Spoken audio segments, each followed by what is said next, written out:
திருச்சிற்றம்பலம். நமசிவாய. இப்பதிவில் குங்கிலிய கலைய நாயனாரை பற்றி அறிவோம். திருக்கடவூரில் அந்தணர் மரபில் கலைய நாயனார் என்பவர் வாழ்ந்து வந்தார். இவர் அமிர்தகடேஸ்வரர் சுவாமிக்கு தினமும் குங்கிலிய தூபமிடுவதை பணியாக செய்து வந்தார். சிவபெருமான் திருவருளால் வறுமை உற்ற போதும் தன் பணியை தொடர்ந்து செய்து வந்தார். தன் செல்வம் அனைத்தும் நீங்கிய நிலையிலும் தன் குடும்பத்தினர் பசியால் வருந்தும் போது மிகவும் கவலையுற்றார். அந்நிலையில் கலையனாரின் மனைவி தன் கழுத்தில் இருக்கும் மாங்கல்யத்தை அவரிடம் கொடுத்து இதை விற்று நெல் வாங்கி வரும்படி கூறினார். அதை பெற்றுக்கொண்ட கலையனார் செல்லும் போது எதிரே வணிகன் குங்கிலிய பொதியை எடுத்து வருவதை கண்டார். அதை கண்டதும் இது சிவபெருமானுக்கு மிகவும் உகந்தாயிற்று என நினைத்து அவரிடம் சென்று தன்னிடம் உள்ள மாங்கல்யத்தை கொடுத்து அதற்கு ஈடாக குங்கிலிய பொதியினை பெற்றுக்கொண்டு தன் விருப்பம் போல் விரைவில் எடுத்து சென்று திருக்கடவூர் வீரட்டானம் திருக்கோயிலுக்குள் சென்று சிவனடியாரை சென்று சேர்ந்தார். பிறகு சிவனடியாரின் திருப்பாதங்களையே நினைத்து அமர்ந்திருந்தார். இந்நிலையில் கலையனாருடைய இல்லத்திற்கு குபேரன் நெருங்கி பொன் கிண்ணத்தில் நெற்குயில்களையும் அரிசியையும் பலவித திரவியங்களும் இல்லம் நிறைய செய்தார். அப்போது கலையனாரின் மனைவி உறங்கியிருந்த நிலையில் சிவபெருமான் இதை உணர்த்த கனவில் தோன்றி உன் இல்லத்தில் செல்வம் நிறைந்திருப்பதை உணர்த்தினார்.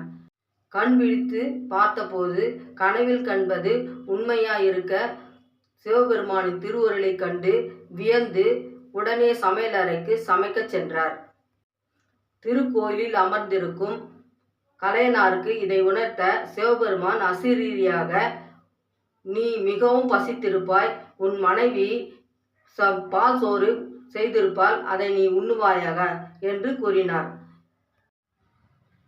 கலையனார் உணவுக்காக தன் மனைவிடம் எதுவும் வாங்கி கொடுக்காத நிலையில் எப்படி சமைத்திருப்பார் என்று நினைத்து உடனே சிவபெருமான் வாக்கு பொய்க்காது என்று மனதில் நினைத்து உடனே இல்லத்திற்கு விரைந்தார்.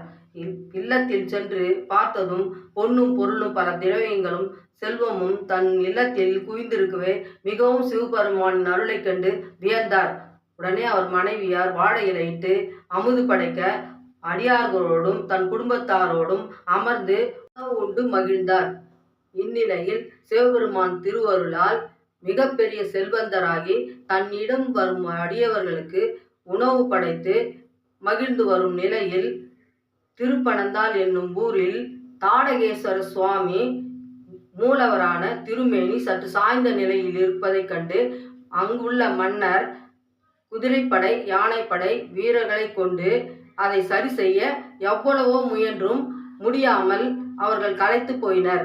இதை அறிந்த கலையனார் அங்கு செல்லும் பொழுது இந்த களைப்பு நானும் பெற வேண்டும் என்று அங்கு பூ கட்டியிருக்கும் கயிற்றில் சிவனாரை ஒரு முனையிலும் தன் கழுத்தில் ஒரு முனையிலும் கட்டி இழுக்க சிவனார் சரிநிலை அடைந்தார்.